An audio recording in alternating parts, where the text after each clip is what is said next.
Hey guys, it's Tony. I wanted to come on here. I mean, I sold a lot of my put positions today, so I banked like a pretty decent amount of money today. I'll go on that later, but um, to be honest, I'm only coming on here because I did a lot of TA yesterday, and it's a little worrisome, man. Like, to be completely honest, like I'm a little worried about what's going on because I looked at a lot of these positions, and a lot of these are, like, for example, PLTR, right? We're sitting at like 21, $22.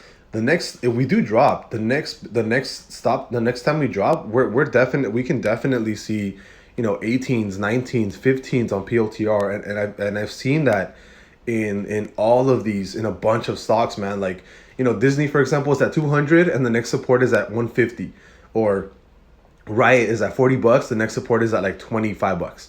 So a lot of these stocks, that's the bad part, because if we keep dropping like this, I think if we don't stop dropping, I think the next drop is gonna be very, very big, which is very scary to think about because, like I said, a lot of these stocks, man, like the next support zone is a lot lower than you think.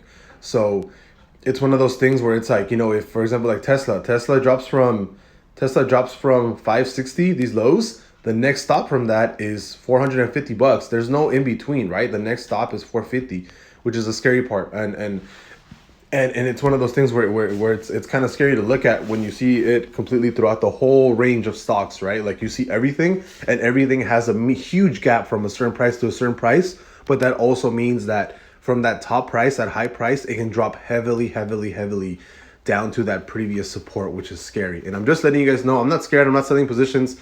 It's just one of those things where I'm just kind of like, whoa, man, this is not looking like the best time right now, right? Because if we do have another big drop and this bearish rally doesn't, or this bearish drop doesn't end, oh man, I can see a lot of bad things happening soon.